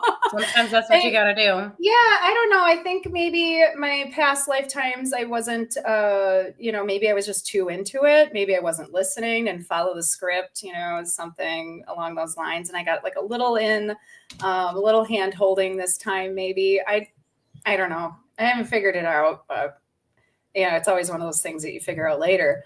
But I've always been really in tune to what's going on underneath all of the layers of everything. You know, we have the reality, we have the spirit world, we have beyond that. There's like a multiverse. There's so many different avenues and timelines we can jump on, you know, and manifest and pull in. So I mean, I've met people who do magic, you know, they do actual ritual, you know, magic, and you don't need to do the ritual stuff to do magic, you guys. It's mental. It's really, really mental. It's consciousness. It's very, yes, that's what it is. So I kind of laugh because I guess, you know, you got to do what you got to do to get in the mood. Right? Yeah, exactly. But I do my best spell work when I'm angry or somebody pisses me off. Then I'm like, oh, okay. I see what's going on. There will be no leg humping here. Bye-bye. Yeah. I can just get rid of them, get rid of the things that I don't need anymore. I feel like, you know, just in the past year, there's actually before that, it was a few years ago, I felt like I was under a spell. And I've been trying to break this spell forever. And I'm telling you, there have been decades where I'm like, I finally get it. And I have so much clarity and I remember everything. And I'm like, that's it. I'm done with this. I'm cutting this relationship off. I need to move on. I need to go. And then something would happen. And it was like a wave would come over me. And it was a whole new spell. And I would forget. I would just forget. And I hated that. And now that spell's finally like worn off, I'm like, I remember everything. And that stuff happens. And it's fucked and it's weird, but that's just the experience I've been having. I wasn't one of those kids where I'm like, oh, I talk to dead people and I have like all these experiences and I'm just like this amazing medium. Like I know everything was all random. Everything would just happen like and just be weird. And I've had the most incredibly odd upbringing. And I realized as I'm, you know, in my midlife now that if I didn't have that freedom and my parents weren't so like disconnected, and I used to get upset about that. I'm like, why the fuck weren't they involved? I'm glad they weren't. I'm purging a lot of like old life stuff, past life stuff, cutting ties. There's people I was meant to meet and have experiences with and guide. And that's why I don't regret my, you know, hairstylist, you know, career. I stayed in that for a really long time. I suffered the entire time, like physically, mentally, but I felt like I needed to be with those people. They were like my family. Some of them were like my family to me. But, you know, like it's just part of the experience. And now I've reached a point in life, you know, these midlife cycles are here and things are changing. And it's like a new chapter that I don't really have a sneak peek into. Like I get a little bit and that's it. So I don't know. It's kind of weird, but I'm feeling like that spell like wearing off. It's like going away, and I don't know. It's just it's hard to explain. I wish I could just telepathically tell you all. I think I know what you're saying. Yeah. Yeah. But if you're not into magic and the spirit stuff, then you wouldn't really get it, but I don't know. It's different for everybody and how it shows up. Like, but I mean, I don't know. I remember, I mean, I have people I run into where I'm like, oh, hey, like, I haven't seen you in like a couple of lifetimes. How you doing? And they're just like, who the fuck are you? Why do you know Yeah, you can't tell them, Nikki. You can't tell them. I know. I tell people and they get scared and they get weirded out. Yeah, it freaks people out. You just got to keep. It's well, like if you have a famous past lifetime, like, don't tell anyone. Oh, no, I was never famous. I never remember that. Like, I was never like anybody special. It was just, I never remember that kind of stuff. And when I tried to go look, I got blocked. They didn't show me anything. They're just like, we're just going to kill you a bunch of times and make it so you can't breathe through this hypnosis session. Do you think, okay, but hold on, go back. So it sounds like you probably have been under some sort of external magical influence at times in your life. Is it possible that some of that blockage and that spiritual cock blocking that's been going on with you and your guides for many a year, do you think that might have something to do with like maybe it's not the normal spirit guides, maybe it's some sort of external spiritual force? I mean, that stuff does happen. Yeah, because I've had I'm like an antenna. I'll pick some of the weirdest stuff up, and right before right when I started waking up and trying to get my like abilities to work, I would see like green netting in the sky. Like I would look like a Matrix type thing up there. And I'm like, what the fuck is that? Like, I'd freak out. I'm like, I'm seeing it. It's there. And then it would go away. And then I was at one time, saw this weird light in the sky and it looked, and it opened up. It was a big portal. And it turns out, I think it was just like a magnetic, anomaly when they were cranking up CERN. And then it literally sat there open for so long that I probably could have ran and got my phone, but I was afraid if I went and did that, it would close up. But I sat and watched it until it closed up. And I was being influenced to, look up more and be more like open and aware to all of these energies and these things going on. And so it took me out of this like resource driven, earthly driven, lifestyle to kind of open up a little bit more to different possibilities, I'm not a woo-woo person, but I am a woo-woo person. Like I always feel like there's definitely a logical explanation for all of this. Mm-hmm. And I'm beginning to think we're just plugged in somewhere, and we're gotta call Ola. Yeah. She'll get you. She's got a different idea of how it is, but yeah, I mean, it's on purpose. Obviously, we're here on purpose. We want to be here. They keep telling me I wanted to be here. I'm like, okay. Everybody wants to be here. We do, or else we wouldn't be here. Yeah, that's real. That's real. I don't know. My cat keeps freaking me out though. It was like Sunday and he was flying around the house, woke me up, eyes black. He kept waking me up. I woke up and then he'd look over my shoulder and then he'd look at me and then he'd look over. I'm like, no, I don't care who's here. I'm not getting up. Yeah. This is my time now. Yeah, it was all day. He kept doing that weird stuff. So, but I don't know. I mean, I'm totally into like ghosts and spirits and, like I wonder where hauntings come from. Like you see these videos of people who are, I'm sitting in my house and all of a sudden the kitchen drawer opens up and a knife falls out. Like, I'm like, who did you piss off? Who's trying to get your attention? Like, is it a demon? Like, yeah, what's probably. going on? Yeah. It takes a lot of energy to do stuff like that. And your average, like, residual haunting doesn't really have that going on. So I don't know. I've only run into one thing that I was scared of my entire life. I've only ran into one entity, and it was on the Columbia River Gorge, and we were staying at a house on the gorge, and that thing, there was something. I was like, "What the hell are you?" And it was not something that wanted to be friends. So yeah, it's out there, there. I was like, "All right, well, have fun watching us." I thought everything was going to be cool. But I'm banned from that I'm banned from ever renting that home again. So whatever happened, I can't go back. And I want to investigate. I want to go back and I want to rent that place out and I want to set up cameras and I want to do the whole paranormal like investigation experience there. So I have to eventually, I'm thinking about planning it actually, but I have to find somebody who will rent it because because you're not allowed. I'm not allowed back there. I kind of want to show up and be like, hey, remember me?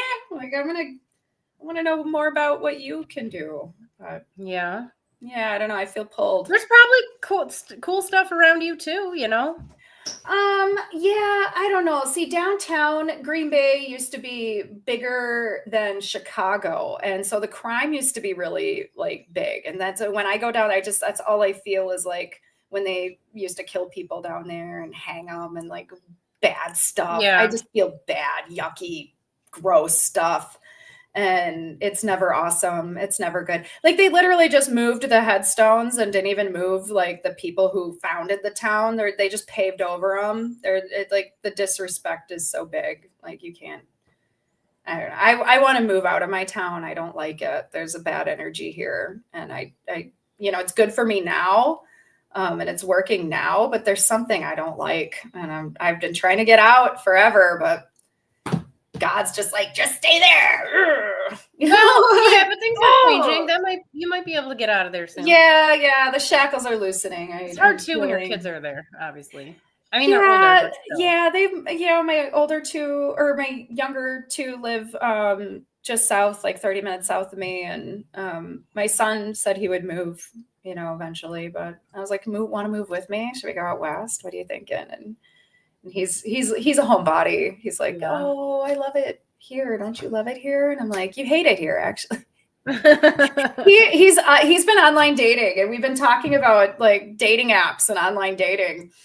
And he recently had a psycho girl just like calling the store because we work together too, asking if there was a bodyguard there and all this stuff. And I was like, whoa, like I'm having the weirdest day. And then my son shows up and he's like, yeah, some girl called, didn't she? And I'm like, oh, that's what that was about. Oh, that's so creepy. I know. And he was like, because he said they were talking for a few days and she left him on red. And then he like blocked her and then said something on his story on Instagram. And she like read it from a different account and then threatened to send her dad to go beat him up. That's and I was so like, crazy. Well, is her dad hot? Is he coming to the store? I was trying to make him laugh, but he wasn't laughing. Yeah, because that's creepy. It is very creepy. And I'm like, okay, Vinny, first of all, no dad is invested in who their daughter's sleeping with that bad, where they're like, I'm gonna go beat him up. Like, you're not even sleeping together. And he was like, yeah, I know. I thought she was weird and stalky. Well, yeah, she was. Yeah. Is probably. Yeah. So. Yeah. So I was like, maybe you shouldn't do the apps anymore, but I can't say anything because I found my husband on an app within 3 days, but I also got told to go. Yeah, that's how I found my car, actually. They told me where to look for my car. Yeah, so. They will.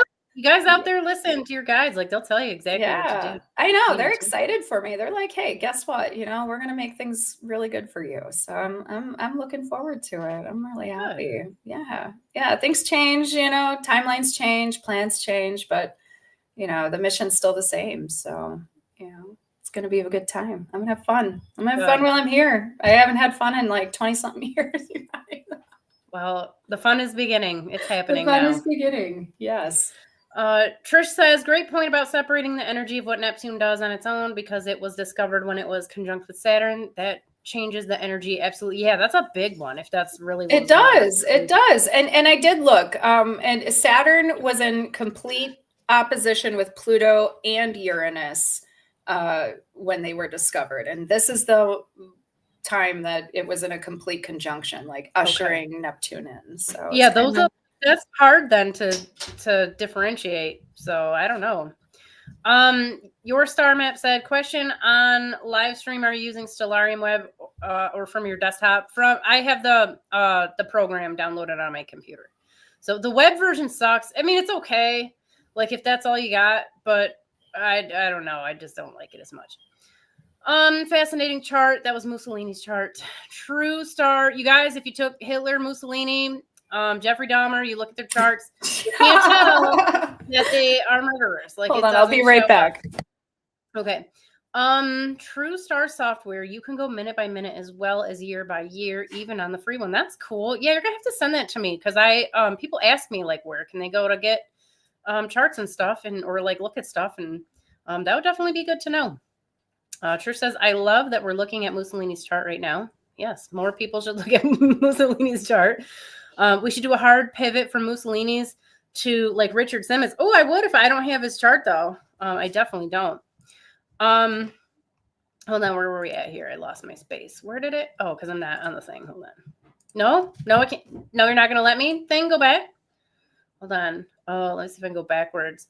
Trish says the rituals just make it fancy, talking about Magick.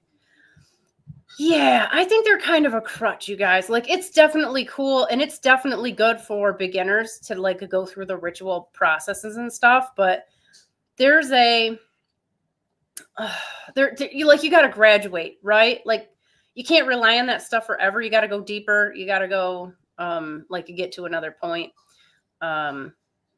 So, you know, the ceremonial magic for ad infinitum. I don't think that's a good way to go about it. But I mean, that's me. That's my personal take on it. Okay, now it's working. Hold on, my chat wasn't working. Let me see here. Yes. Mussolini, Richard Simmons, yeah. We were talking live across the world, past lives. Yes, I'm writing something about this very thing right now. My tinfoil hat, identity crisis or identity theft. Ooh, that'll be interesting. Hopefully is this readable? Are we going to be reading these, or is this like journaling exercises, or what? Current date on the screen is 2026, zipping right along. Let's back up. Here we go. Now we're back to closer to now. Enki, God of Crafts, had me in craft chaos last night. Yeah, I love it. Hi, Chels. Hi, Trayton. Happy new moon, everybody. Lorna heading to work. Have a great week. Yeah, you too. I'm excited about all of these. Well, not I want to say like all of the changes, you guys. I'm of the opinion. So I look at it from outside of the United States, and I know some of the people who watch this show are also not in the United States and not in the West, not in like Western countries too.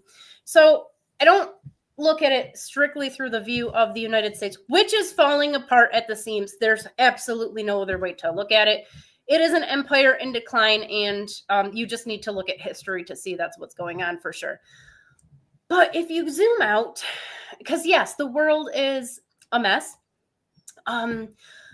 It's actually still pretty friggin' awesome compared to how it has been, even in the last few hundred years. Now, some things have started to suck, like a lot of the food's poison. Like they're spraying, they're doing geoengineering. There's definitely some bad things out there, but also, so I'll just give you an example. When I used to get, when I was younger, like any side of technology just like freaked me out. I didn't want anything to do with it. I wanted to live at the Ren Fair, with like, and I still could, like, I can totally live in a shack in the woods and be just fine. But now when I see smokestacks and power lines, I don't see like, oh, it's so gross. It's like so bad for the environment. I see ambulances being able to get to the hospital really, really quickly, like people having medicine, people having little girls all over the world having an education. There's definitely, we tend to focus, and we do this in our lives too. We always focus on like that one thing, the tummy chub that we're trying to get rid of for like the last 30 years, or we're like, like the sore throat that I have right now, or name any number of things. We always focus on like the handful of things that we don't like instead of like all the awesome stuff that's going on.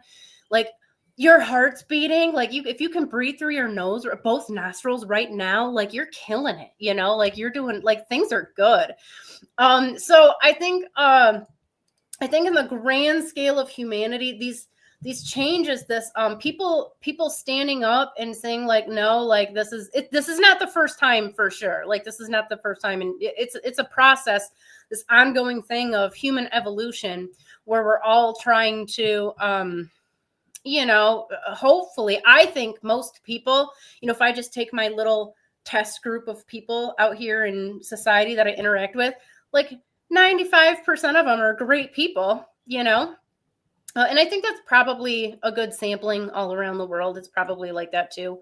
So I don't know. I'm not, and again, I'm not saying like I don't want to downplay what's going on in the United States, because it is absolutely a disaster. But empires rise and fall. It's been going on since the dawn of agrarian society, as we say. Yeah. You know? I mean, the amount of people that back up this current administration has just dwindled, and even people who were 100% backing it up aren't happy with what's going on. And I think that's just a testament to, you know, our North Node being in Aquarius. You know, people want the freedom to live and be creative and do all the things that they want to do. They don't need that government overreach telling them, you know, you're not allowed to own a gun because you are a cannabis consumer, or, you know, you're not allowed to have healthcare insurance because you can't pay for it. You know, like, it's just kind of weird how there's all these universal things that shouldn't be. Well, that's, I think, that's the nature of government is control. Like it's not there. And that's what the United States Constitution is about. It's about, it's not there to grant you your freedoms. Your freedoms are just a part of you being a sovereign human being. It's there to protect you from government overreach. So, and, you know, if you let people take your freedoms, they will. Like, that's just, they'll just keep trying. I mean, it's just like a little kid, you know, that, you know, pushes and pushes, you know, you give an inch and they'll take a mile. Like, oh, well, you let me do this before, you know, and then it, boom, you know, lay down the law right away. Like, you know, bedtime isn't 8 o'clock anymore. Yeah, because that 5% of people I said 95 were good people, and the other 5%, that other 5%, they all get government jobs. They all go to college. Or like they all gravitate towards, or like positions of power where they feel like, you can tell they just feel good to be in a position of power, I guess. I don't know. Trying to fill the void, I guess. You know, I don't want to judge because everybody is essentially like, you know, an extension of you or me or whatever. So, you know. Yeah, it is strange. It is strange, those power dynamics, you know, and they're coming up. You know, you got Pluto, that hard square aspect to the sun right now. So, you know, people are rethinking, you know, what do they identify with? You know, is this my path? Is this what I really want? You know, is this who I am? You know, could be a crisis of identification, you know, could be like a purging of it too. Like, you know what, I don't want to be this way anymore. I'm changing, or I'm, you know, instead of going left, I'm taking a hard right. You know, we're seeing it. I mean, I'm seeing it. People do change. Yeah, they do change. So yeah. Well, yeah. I don't know. You know, collectively wise, it's hard to say because it's comes and goes in waves everywhere you are. Like United States, you know, we're kind of going through it. You know, other countries, you know, that aren't. I mean, do you know one that isn't right now that's really happy and everybody's doing great? Because I know, you know, France they just keep going through leadership, and I know that UK got a little weird. They're getting a little too like the West is collapsing. Yes, Western civilization is collapsing. Russia is. They're standing on business. They're really like, no, this is what we want, and we're not changing our minds. I've been watching that whole thing with the Ukraine too, and it was about lines, right? It was literally about like overstepping like boundaries, like actual land and lines. And wasn't it about like NATO and pushing NATO, I mean, basically, well, it's complicated. It is complicated, but there's a bunch of ethnic Russians. So Ukraine used to be a part of Russia, like a long time ago. So there's a bunch of ethnic Russians there, and in like the southwest area, which is now the part that Russia has taken back. And the Ukrainian government was shelling those. They were bombing, and like there was a genocide like they were just killing all the ethnic Russians. They banned Russian in the schools. They wouldn't let, they banned the Russian Orthodox Church. And this was going on for years. And they kept trying to tell like NATO, hey, you know, they're like, you can't let, Ukraine's got to be neutral, whatever. Like, you guys can't just have it be another one of your proxies. That's not going to work. Like, we need that buffer zone. And then a couple of weeks before the invasion, or the special military operation, as they call it, Kamala Harris went over to Ukraine and was like, yeah, we're going to let you guys into NATO. That's end of the world stuff, okay? Because what happens when a country gets into NATO, they have this thing called Article 5.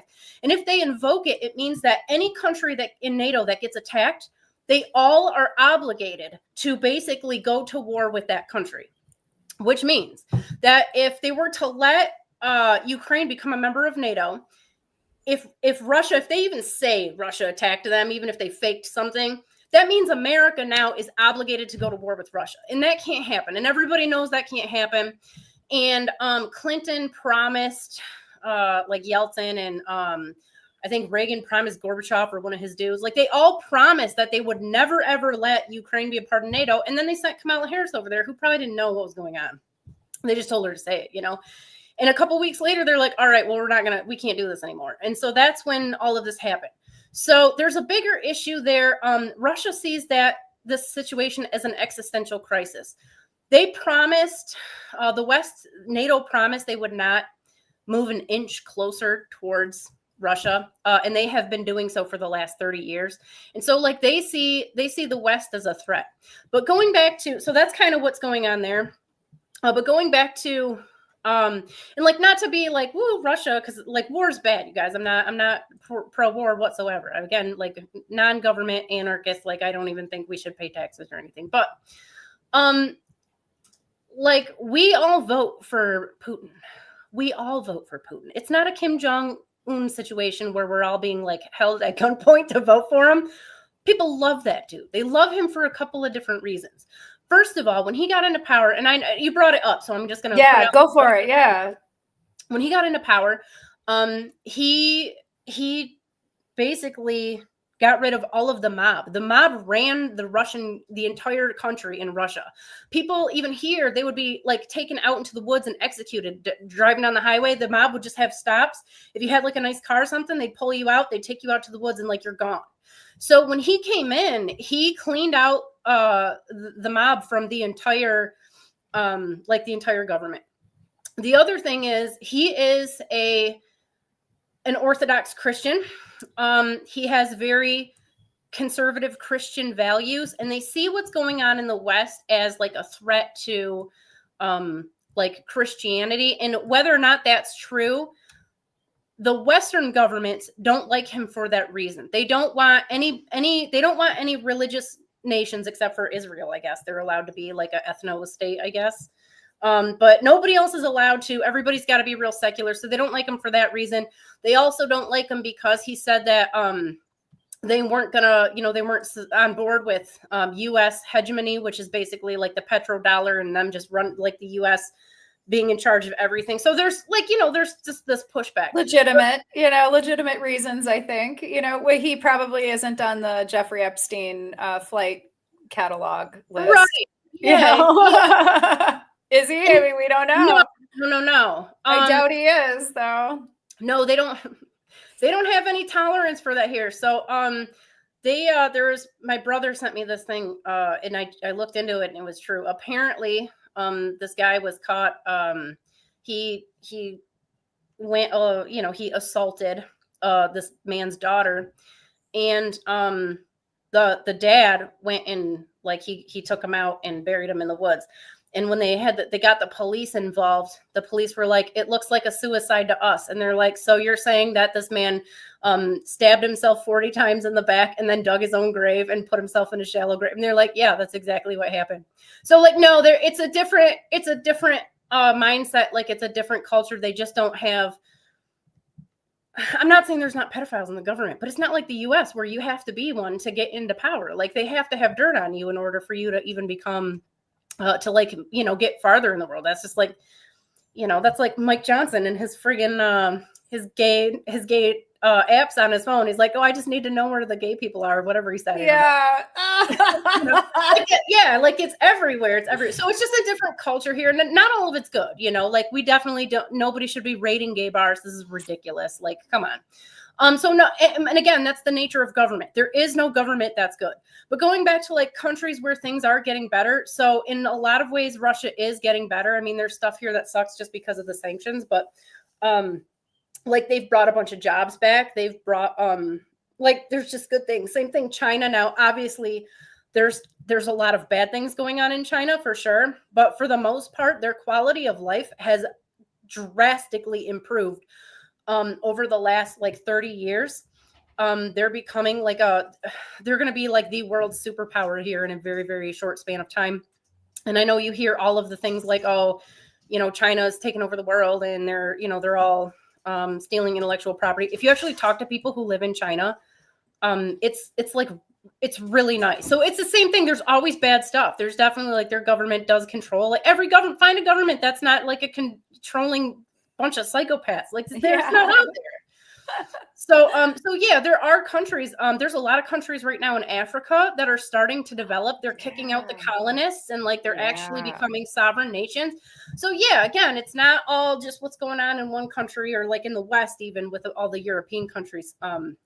It's not all the same. It's definitely, and we tend to have that bias. I know too, especially having grown up in the United States. It's we like, just don't see unbiased journalism anymore, especially here in the United States. They've been telling us that, Russia and China are enemy. They never say anything positive about them whatsoever. It's just, oh, for sure. Well, it's just propaganda, like bullshit. Like you just can't even take it. Like you never get the entire story. You just because there is no mainstream media in the United States. It's all CIA talking points. Like it's designed.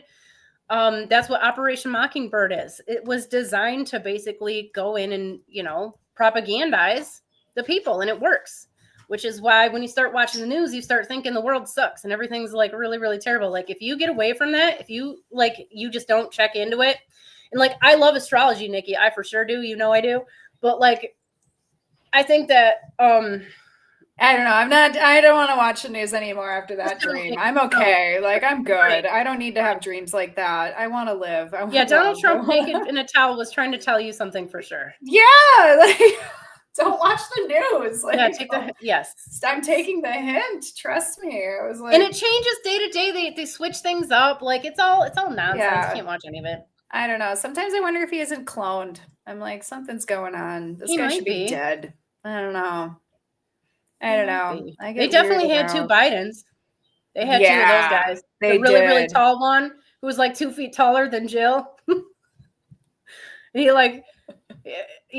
definitely had one. I don't know if that's a big conspiracy theory about the whole they clone these people from Hollywood. I don't know, they could. Who knows? I mean, I don't know.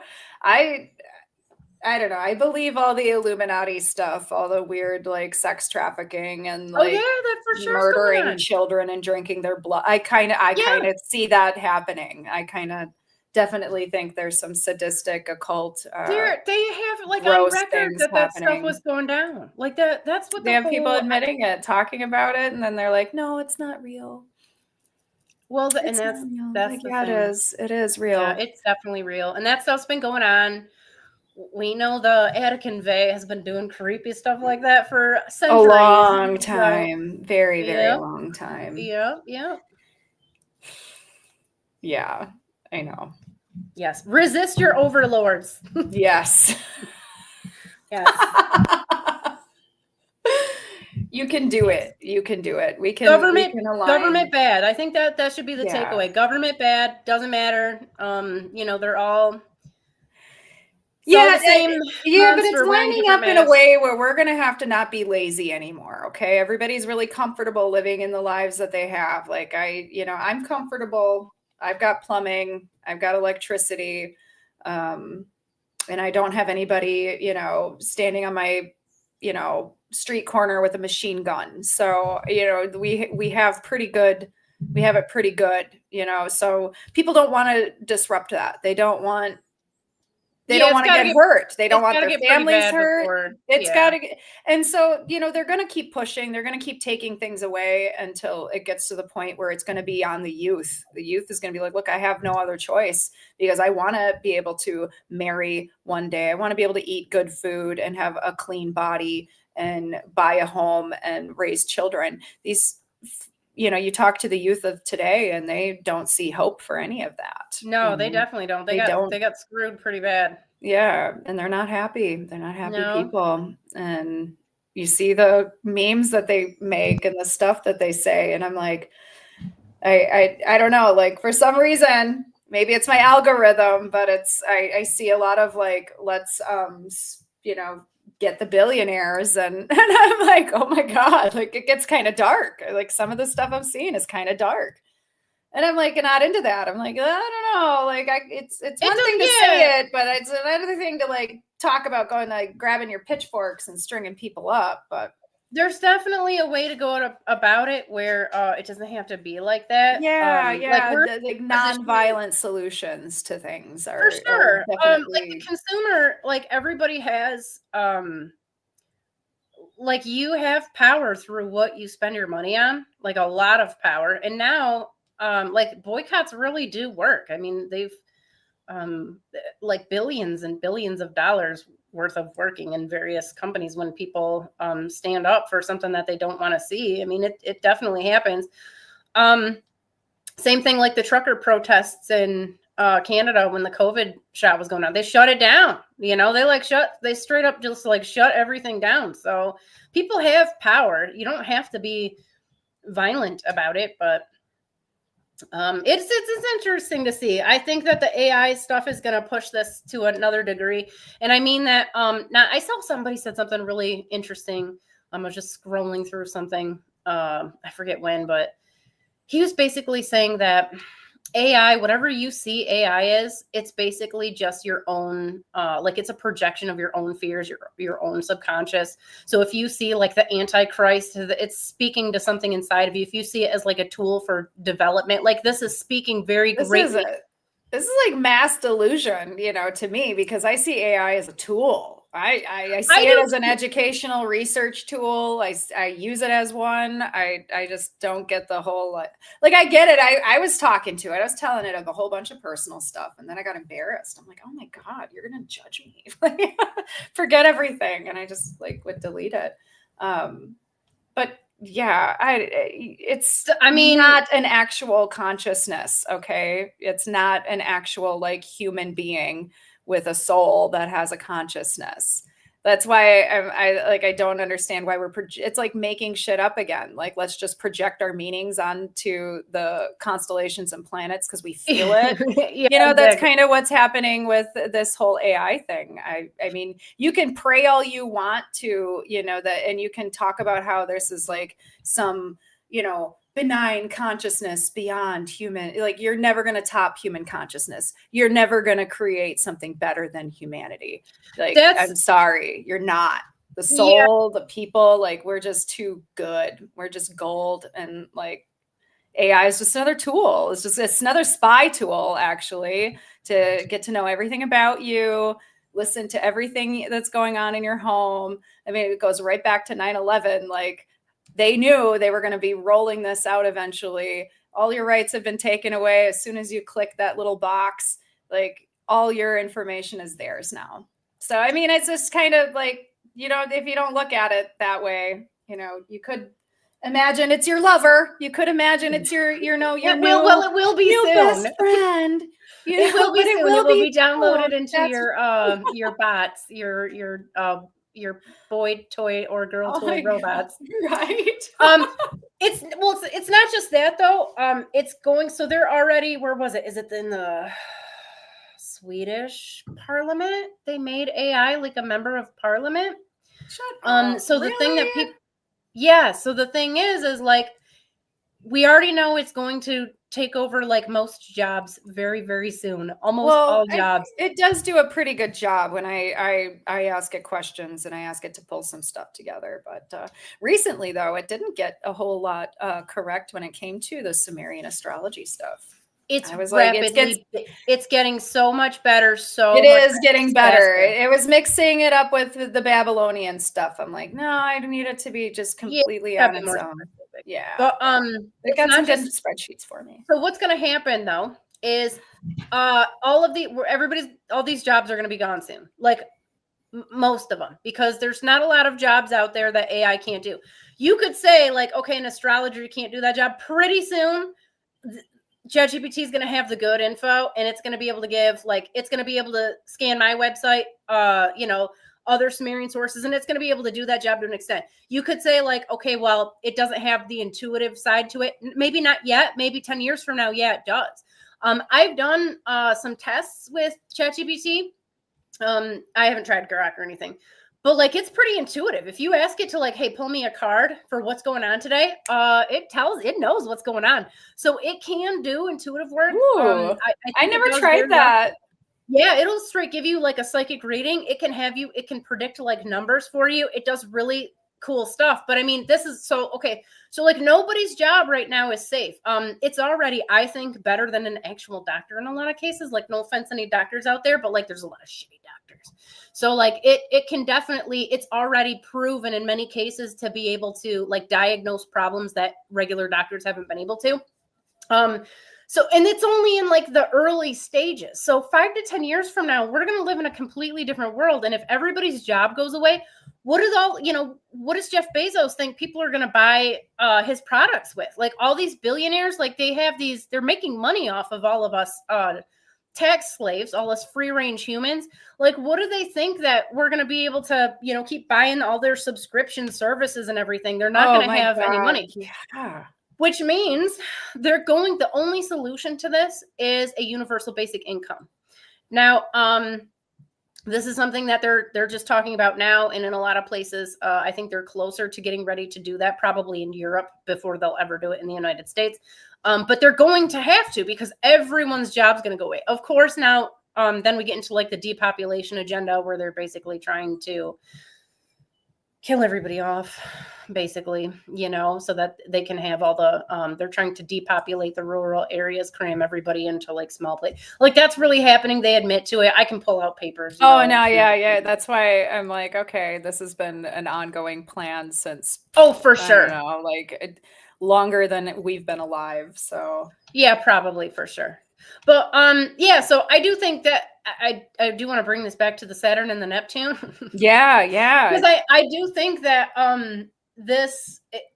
I can see how it's pushing technology forward and making it more ubiquitous in a much bigger way. Like there's a technological revolution that's happening, obviously, clearly, and it's demonstrated in the sky. At the same time, though, I think that humans are going to have to find a new way to live with that, and I think that it will in the long run be better.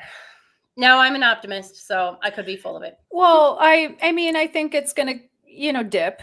It'll dip, and then we're gonna just do this for a little while. Change is messy. Yeah Change is not pretty. Yeah, I don't know. I look at like all those Pluto and Scorpio people and all those Pluto and a Fucus people. And I just think of like all of the change and all the transformation and all of the deep, like dark stuff that they're going to be confronting as this timeline moves on. And it's going to be insane, I think. We're going to see so many more weirder things come out. Like they told us straight up that they've connected with interdimensional beings using CERN, and that they're in contact with them, and like they're already here. And what does that mean? What's going on with that? And then I've heard so many different things. Yeah, they've been trying to do that for years. They already know it. Like, they all know all that stuff. Yeah. Well, what would make them think that these entities would want to help them? What would make them think that? Like, I don't know. Yeah, they probably don't want to help them. Yeah, I was gonna say, if like your intentions are not good, Like, you don't think an entity, an interdimensional entity, can't scan you and read you and know, like, and be above you? They're probably hoping some of them are also evil. Yeah, I'm sure that's what they are hoping for. I'm sure that's what they found, but Mermaids Wear Hats says there will be serious strings attached to UBI. Yeah, there's going to be two with with the universal digital ID that they're making everybody go to. That's a friggin' disaster waiting to happen. People have been trying to resist that one for a while. It's going to be tied to your bank accounts, like everything. Not good, you guys. Not good. But hey, this month looks okay. I think it looks good. I think it'll be all right. Last month was a little rough. I think we all felt that. So hopefully this one's going to be a little easier. Trish says, I'm loving the discussion of all the government and technocratic conspiracy. My attitude is, it is what it is. I'm too optimistic to think the world's going to shit. Yeah, I think overall it's going to get better. I'm excited to be here for it. I don't know what kind of crazy stuff's going down, but I'm going to watch and I'm going to have fun. So yeah, I agree. I'm here for it. I'm here 100%. I'm just going to not watch the news anymore. So next time you guys, I won't know what's going on unless I see it in a different. The deeper stuff is what matters anyways, like the internal stuff. Like that's the stuff. Yeah, exactly. I don't know. It should be another month in my opinion where things get a little weird, a little exciting, but that's, we'll see what happens around the full moon. Yeah. All right. Well, I think we'll be here next week, right? Yeah, all right. Should be. I believe it. If you guys haven't already, register for the free Sumerian Astrology workshop hosted by the ISAA, November 1st. Link is in the description. And we will see you next time.